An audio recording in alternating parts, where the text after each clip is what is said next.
નહાવાય, કેમ બેહાય, કેમ ઊભું થવાય, કેમ ખાવાય, કેમ ખવરાવાય, કેમ આહાય, કેમ બોલાય, કેમ રેવાય, કેમ મળાય, અને ત્યાં સુધી કેમ રોવાય, ત્યાં સુધી કેમ હોવાય, કેમ જાગાય, કેમ જીવાય અને કેમ મરાય. એ વાતો સાંભળવી હોય તો અમારા ડાયરામાં સાંભળવા મળે. આ આપણી બાપ દાદાની પરંપરા ડાયરાની છે. એ આપણો આ ડાયરો લોક સાહિત્ય એટલે કોઈ જ્ઞાતિ જાતિ, પધારો મહેમાન, કોઈ પણ જ્ઞાતિ જાતિમાં સારું કામ કર્યું એની વાત કહેવાની. અહીંયા અમે દેવાજ બાપા બોદરને યાદ કરી, જોગડા વણકરને યાદ કરી, કાદુ મકરાણીના રાહડા ગાઈ, કમાલખા બાબી માણાવદરનો દાતાર હોય તો એની વાતો કરીએ, શેઠ સગાળસા વાણિયાની વાતો કરીએ, ઝીણિયા કોળી જેવું પરાક્રમ. હું આગળ જતા એક પ્રસંગ કહેવાનો છું, પરાક્રમ કર્યા હોય તો એની વાત અમે કરીએ. ડાયરો એટલે જેણે સારી વાતો, અરે ચેતક ઘોડાનું બલિદાન હોય તો ઘોડાના માટે ગીતો ગાઈએ. એ આપણા ડાયરા છે. અને ડાયરા એટલે માનવના જીવનના ઉત્થાન માટે લઈ જાય, સારા રસ્તે લઈ જાય, બગાડી નાખે એમ નહીં, મારી નાખો ને તોડી નાખો ને એમ નહીં, ઉત્થાન માટે સારા સંસ્કાર મળે એના માટેનો આપણો આ ડાયરો. અમે દાખલા ઘણી વાર દેતા હોય. અમે કાદુ મકરાણીના રાહડા ગાઈ. એક મને ગમે છે એક દાખલો, બહુ સરસ વાત છે. દરેક જ્ઞાતિ જાતિને આ ગામ બહુ હપીને રહે છે એટલે હું રાજી થાઉં છું. એટલે આવા બધા દાખલા બધા જ્ઞાતિને મારે થોડી થોડી જે વાતો આવે એવી કે મામા ડાયરાની તો ભરપૂર વાતો છે, ગીતો મેં એટલા લખ્યા છે, એમને ખબર છે. અત્યારના ઓલામાં જોઈ તો મારું કહું થોડી ઓલું લાગશે, પણ મારા જેટલા કોઈ લખ્યા નથી મામા ડાયરા માટે. હમણાં મેં ઓલું ગીત મામા ગાયું, પિંડારા હીર આહીર કેરું, અને સોખવટ કરી તો મને બહુ ફોન મેસેજ આવ્યા. એ કે આવડું બધું ગીત આખા ગુજરાતમાં આયરો માટે 5 વર્ષથી વાગે, અમને ખબર નથી કે રાજભા તમારું લખેલું. મેં કીધું તો એ વાત છે, એ મારું લખેલું છે, બીજા તો ઘણા છે. પણ અમારું એવું છે, દરેક જ્ઞાતિ જાતિમાં જોગડા વણકરે એની સુરવીરતા બતાવી તો એના દુઆ અમે લખ્યા. હે જોગડા વણકર, તારી સુરવીરતાને અમે ઢોલીને વખાણ કર્યા છે. એક ચાપરા વાળાના યુદ્ધમાં કોઠો ભાંગી અને ખાબકી ગયો અને ત્યાં ખપી ગયો, એના પણ અમે વખાણ કર્યા. એટલે સારી વાત હોય. એટલે મને ઓલો એક સરસ દાખલો ગમે. એક કાદર થઈ ગયો બારવટીયો, મામા કાદુ મકરાણી થઈ ગયો, એ તો છે જ, પણ એક કાદર આમ આરસના ડુંગરા બાજુ, બહુ સારો પ્રસંગ છે અને મને ગમે છે એવો પ્રસંગ. હવે એ કાદરની ટોળકી કહેવાતી એ બાજુ બધાય, અને એમાં અમારો એક ગઢવી પરિવાર શિવાથી નીકળેલો અને ગાડા લઈને, આજથી 60-70 વર્ષ પહેલા, અને ગાડા લઈ અને નીકળ્યા અને હાંજ પડી ગઈ, અંધારું થઈ ગયું. એટલે બધાને ચિંતા થવા માંડી. પહેલા બેનું દીકરીઓ બાયું બધા હારે અને ઘેડ પંથકમાં આવતા હતા. શિવાથી નીકળ્યા, વચ્ચે આરસના ડુંગરા આવે એટલે કીધું ક્યાંક કોકની વાડી કે ઘર કે કંઈક મળી જાય તો ઘડીક તો આજનો દી રોકાઈ જવું છે. આ બાજુ કાદરની બહુ ફરિયાદ છે, એમ એના કોઈ માણસો કે ભેગા થઈ જાય તો હેરાન થઈ જાય. એમાં ધૂણી બળતી હતી, ત્યાં ગયા, ત્યાં જઈને ઉભા રહ્યા, ગાડું સેટું રહીને આમ આદમી એમાંથી જે હશે એ જોવા ગયા. ત્યાં જઈને ઉભા રહ્યા ને જોઈતા તો કાદર ઈ જ બેઠા હતા. એટલે જે માતાજી કર્યા એટલે પેલા તો ઓળખી જતા, ભાષા ઉપર ફેરવા ઉપર કે ગઢવી દેવ લાગો છો, કે હા આ ચારણ છે. અરે દેવ, આ અડધી રાતે નીકળ્યા તો કે અમારે જવું છે આમ ઘેડમાં, થોડાક ભૂલા પડી ગયા, બાયુ માણસને હારે છે. કાદરે એના માણસને હારે મોકલ્યા અને કીધું ફલાણા મારા મિત્ર છે ફલાણા ગામમાં ખેડૂત, એ ખેડૂતને કહેજો આમને રોકે, મહેમાન ગતિ કરાવે ને સવારે નીકળી જાય.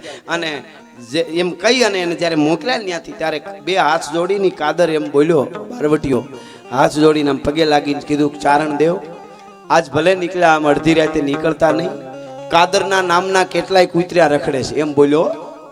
હું તો ખાનદાર માણસ છું, પણ મારા નામથી કોક વસડકા કરવા વાળા કેટલાય કૂતર્યા રખડે છે. મોઢું કોક બીજું મારી જાય અને કબર કાદરની લાય છે, આવું ન થાય. કહેવાનો અર્થ મારો એટલો જ છે, ખાનદાની જેનામાં હોય એની વાતો અમે જગતના ચોકમાં કરી છે. તો ટીનમસ ગામના આંગણે આવું સરસ મંદિર બનતું હોય ને આટલી સંખ્યામાં આ બધા આવતા હોય, એટલે આવા અનેક લોક સાહિત્ય. એટલે ઝવેરચંદ મેઘાણી કાગ બાપુ મોવાના દરિયા કાંઠે આવે અને 80 વર્ષના કે 85 વર્ષના ડોહી વાણમાંથી ઈંટું હારતા હોય, લોક સાહિત્ય કોને કહેવાય? અને મેઘાણીએ પૂછ્યું કે માં આ ઉંમરે ઈંટું હારો છો? એટલે ડોહીને આંખમાં આંસુ આવી ગયા. શું કરું? તો કે દીકરો કાઢી મૂક્યા, રાખતો નથી કે છે નહીં? તો કે દીકરો તો હતો, પણ મોવાના શેષનું વાણ લઈને આવતો હતો ને દરિયામાંથી, તો વાણ બુડી ગયો. એમાં મારો દીકરો બુડી ગયો, વાણ બુડી ગયો. એમ તો કે અરે તો તમારે મજૂરી કરવાની જરૂર નથી. મેઘાણી કે કેમ? જે મોવાના શેઠનું વાણ લઈને તમારો દીકરો આવતો તો એ શેઠ પાસે વળતર લેવા જાઓ. આખી જિંદગી તમે ખાવ એટલું વળતર એને દેવું પડે. તમારો દીકરો એના હાટું થઈને, તમારા દીકરો એના વાણ લઈને આવતો તો એના હારું બુડી ગયો કહેવાય. તો જવાબદારી છે એ શેઠની કે તમારી આખી જિંદગીનું જે કાંઈ ભરણ પોષણ થાય એને કરવું પડે. તમે એની પાસે વળતર લેવા ન ગયા.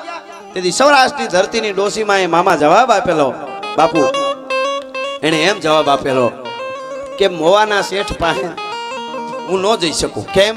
તો કે ઈ શેઠનું લાખો રૂપિયાનું વાણ મારા દીકરાના હાથે બુડી ગયું. હું કયા મોઢે એને વળતર માંગવા માટે જાઉં? આ સૌરાષ્ટ્રની ધરતીની માવડીઓ છે. હા હા હા, કેટલું કે મારા દીકરાના હાથે એનું લાખો રૂપિયાનું વાણ બુડી ગયું. હું કયા મોઢે જાઉં? આ લોક સાહિત્ય છે. મેરુબા બાપુ છત્રાવા. મેરુબા બાપુ જીવન માણા કેવું જીવતા એમ. મેરુબા બાપુ ઘોડી ઉપર સવાર થઈને નીકળ્યા અને મૈયારી ગામના પાદરમાંથી નીકળ્યા. મેર સમાજનું ગામ આપ બધાને ખબર છે. મૈયારી ગામના પાદરમાંથી નીકળ્યા અને ગામના પાદરમાં એક શેક ડેમ બાંધેલું, ડેમ પાળ તળાવ, અને તળાવની પાળે ગાડા ભરે ગામના માણસો. મેર ડાયરો ધૂળના ગાડા ભરે, ખોદી ખોદી એ ધૂળના ગાડા ભરે. મેરુબા બાપુ ઘોડીને ઊભી રાખી દીધી અને કીધું બાપા ડાયરો કયું ગામ? તો કે બાપા મૈયારી. એમ? તો કે હા. તો મૈયારી એટલે કે મેર ડાયરો હોય છે કે હા મેર બધાય હો. હારું હારું લ્યો. હું કે કયા પંથમાં છો? ધર્મ બરમમાં માનો? અરે માની ને બાપા. તો કે સનાતનમાં. બીજું કયો પંથ? તો કે આમ કયા પંથમાં? તો કે રામાપીર ને વધારે માની. તો કે તો ભજન ભાવ કરતા હશો. એ કે હા બીજે ભજન કરી. બીજ કે એવું કઈક હોય ને, કોઈ 11 આવે કોઈ બીજ હોય તો ભજન કરી. કે ઓલું ભજન ગાવ, તોડી સરોવર પાળ સતી રાણી તોડી સરોવર પાળ. કે હા ઈ ભજન તો ગાતા જ હોય ને. તો તઈ હું કામ પાવડા કોદાળીઓ લઈને પાળે સોટ્યા છો તળાવની પાળે? આટલું કીધું. બધાએ ગાડા ઠલવી નાખ્યા અને પ્રતિજ્ઞા લીધી કે આજ પછી કોઈ દિવસ હવે ધૂળ તળાવની પાળમાંથી નહીં ખોદીએ. મારો કહેવાનો અર્થ એટલો જ છે કે લાગી જાય તો થોડાકમાં લાગી જાય એમ. વેણ લાગી જતા પેલા માણસના, પેલાના માણસને જીવતા હતા એને વેણ લાગી જતા, અટાણે કાંઈ નક્કી નહીં. એટલે એમ આ સાહિત્ય વસ્તુ એવી છે. આ હું અહીંયાથી બોલું, માધ્યમ હું છું એ વાત પાકી, પણ હું બોલું એ મારી વાતો નથી. હું બોલું એ આપણી પરંપરા અને સભ્યતાની. આમાં બેઠેલા બધાય વરણ, કોઈ જ્ઞાતિ કોઈ જાતિ એવી નહીં હોય તેમાં કોકે ને કોકે ક્યાંક બલિદાન ન આપ્યું હોય, કોક તમારા બાપ દાદાએ ક્યાંક લોહી રેડ્યું હોય, ક્યાંક કોક હાટું કાંઈક કર્યું હોય છે, કોક જાળવા હાટું કાંઈક માથાકૂટ, કોક હાટું જૂના જમાનામાં કહું કોઈ કે ગાય હાટું મર્યા છે, કોક બેન દીકરી હાટું થઈને ક્યાંક ખાબકી ગયા છે, કોક ધરતીને દબાવવા આવે તો એના હાટું ધર્મ માટે ખાબકી ગયા છે અને પ્રાણ આપ્યા. એમાં એક પણ જ્ઞાતિ એવી ન હોય. બરોબર? તો હું અહીંથી જે વાતો કરું એ વાતો એ લોક સાહિત્યની વાતો છે. મારી વાતો, હું માધ્યમ બન્યો છું, મારા દ્વારા વાતો તમારી પાસે આવે છે. પણ આપણો આ ડાયરો, આ રિસ્પેક્ટ. પધારો માલદેવમાં, પધારો. અમારે માલદેવમાં પનારે અહીં પધાર્યા છે. એમનું અમે ગામ વતી ટીમ્સ વતી સ્વાગત કરીએ છીએ. પધારો પધારો, આવો. એટલે હું જે વાત કહેવા જઈ રહ્યો આપ સમજો છો. હું આપને એ કહું છું કે અમારી જે વાતો છે, શું કામે હું તમારાથી ઊંચો બેઠો છું, આ સ્ટેજ ઊંચું છે, અમે બધા ઊંચા છે, અને આમાં એવા એવા માણસો, મહાન માણસો હોય છે, પવિત્ર હોય, વડીલો છે, છતાં તમે હેઠા બેઠા. એ મારા માટે નથી બેઠા. મારા દ્વારા જે વસ્તુ આવવાની છે, આ મારા અને તમારા બાપ દાદાની જે સભ્યતા ચાલી આવે છે એ સાંભળવા તમે બેઠા છો. મારામાં કાંઈ નથી, પણ જે ડાયરો આપણો છે ને એ રિસ્પેક્ટેડ છે. પણ એક વાત પાકી, એની રિસ્પેક્ટ જાળવવી એ પાછી મારી જવાબદારી છે. હું અહીંયાથી ગમે એવા ઉલાળા મારવા માંડું, ગમે એવા ગીત ગાવા માંડું, ગમે એમ ન બોલવા માંડું તો પછી એની મર્યાદા પૂરી થઈ જાય. એટલે આ ડાયરો, આમાં જે કાંઈ આપણા તરફથી 1 રૂપિયાથી લઈ 1000થી લઈ 1 લાખથી લઈ અને જેટલા રૂપિયા આવશે એ બધા અહીંયા રહેવાના છે. એક વિનંતી કરું છું, નાનકડું ગામ છે, આ ગામમાં જેટલા આજુબાજુમાંથી આવ્યા હોય એ, અને મને કીધું નથી, બાપુને પૂછજો કે અહીં કહેજો કે કાંઈ, પણ મારી ફરજ છે આવું સરસ ધર્મનું મંદિર અહીંયા બનતું હોય તો ફૂલની પાંખડી બધા ગોળ રૂપે લખાવીને એક બીજી ચોખવટ કરી દો. એકમાં કોઈ માણસને આ મોજ આવી જાય, માતાજી નદી હોય દાખલા તરીકે, અને એમ લખાવી દે કે મારા આટલા 1000 કે આટલા લાખ, આમાંથી 5-10 જણા એવા હોય એટલો ઉડાડે, ડટા લઈ લેલું ઉડાડે, તો એને પણ અભિનંદન છે, એને માતાજી આપ્યું ઉડાડે. હવે વાહે બેઠેલો માણસ કે મારી પાસે 100 રૂપિયા છે, 100માંથી હોય નહીં, 50 વાપરું તોય પાછું મારે અઘરું પડે, અને એને એમ થાય કે મારે 20 રૂપિયાની ઈચ્છા છે પણ એટલામાં ભૂંડો લાગુ. દેવાવાળો ભૂંડો કોઈ દી લાગતો જ નથી, નો દે એ ભૂંડો લાગે છે. એટલે કોઈ દી એવું વિચારવું જ નહીં કે દેવાવાળો ભૂંડો લાગે. બહુ વિદુર નીતિની સરસ વાત છે. વિદુર નીતિમાં લખ્યું છે, બહુ રૂપિયાવાળો માણસ હોય એને દાન ન કરે, અને હાવ ગરીબ હોય અને ભગવાનનું ભજન ન કરે, આનાથી મોટો અભાગ્યો જીવ બીજો કોઈ ન હોઈ શકે. એવી જ બીજી વાત, બહુ રૂપિયાવાળો હોય તો ભજન ભગવાનને માને, અને હાવ ગરીબ હોય છતાંય દાન કરે, આનાથી મોટો ભાગ્યશાળી કોઈ ન હોય. હું અહીંયા મારી પાસે 1 કરોડ રૂપિયા હોય ને હું અહીંયા 1 લાખ લખાવું, 1 લાખ રૂપિયા, અને અહીંયા બેઠેલો એક માણસ એના પાસે ખાલી 100 રૂપિયા હોય ને 50 રૂપિયા લખાવે ને તો મારા કરતા એ મોટો દાતા છે. મેં 99 લાખ રાખીને 1 લાખ આપ્યા છે, ઓલાએ 50% આપી દીધા છે. કૃષ્ણ ને રામ તો એની નોંધ કરે છે, કેટલા દિયો એટલું એની નોંધ નથી કરતા, કેટલામાંથી કેટલા દિયો એની નોંધ કરે છે.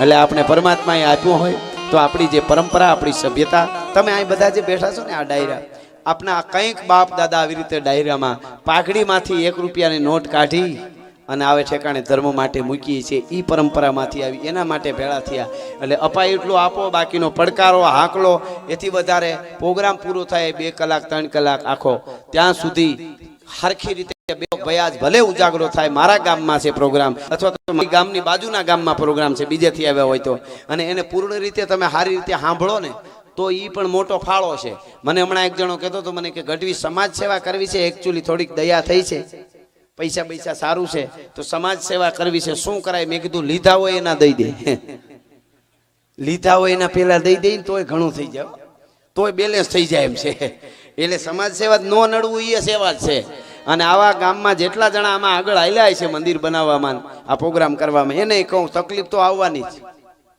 5 સન્માન એવાય કરી દેવા તમારા સમાજમાં કોઈ જગ્યાએ બેઠેલા બધાને કહું બીજા ગામથી કોઈ આવેલા હોય તો એને કહું તમારા ગામમાં સારું કામ કરવું હોય ને તો 5 જણાને એવા આગળ લઈ આવીને સન્માન કરો જે નડે નહીં નો નડે એના 5 સન્માન રાખવા કારણ કે અમુક ને ટેવ જ એવી હોય અમુક ઘણા માણસ રણની રેતી જેવા હોય દી આચમી જાય તોય ધગતા હોય ઘણા માણસ બટેટા વાળા જેવા હોય બહારથી ઠરી ગયા લાગે અંદરથી રખરખતા હોય આપણને મોડી ખબર ઘણા શીશુડા જેવા હોય આપણને ખેંચતા જાય ને રસ કાઢી દે આપણે એમ લાગે આ તો કેટલો પ્રેમાળ છે ખેંચે છે પણ રસ કાઢી નાખે તો ખબર પડે કે આનું પાર્ટનર થયો એ ભૂલ થઈ ગઈ આનું પાર્ટનર થવાય નહીં પછી તો સોતા થઈ ગયા હોય પછી ભેગું થાય પછી નાખે સેટા ઉકળે એટલે ઈ આમાં બહુ અને આમાં લગભગ કોકને શીશુડો ધંધે સીડાવે ને એકાદો શીશુડો તો મળી જ ગયો હોય પછી જ આગળ આવે એ ટેક્સ ભરવો જ પડે હા ખરે મને હમણાં કોક કહેતું હતું મને કે ગઢવી તમે ભૂત ને માનો મેં કીધું હે મને કે ભૂત ને માનો ભૂત ને એવું મેં કીધું હા માનવું જ પડે ને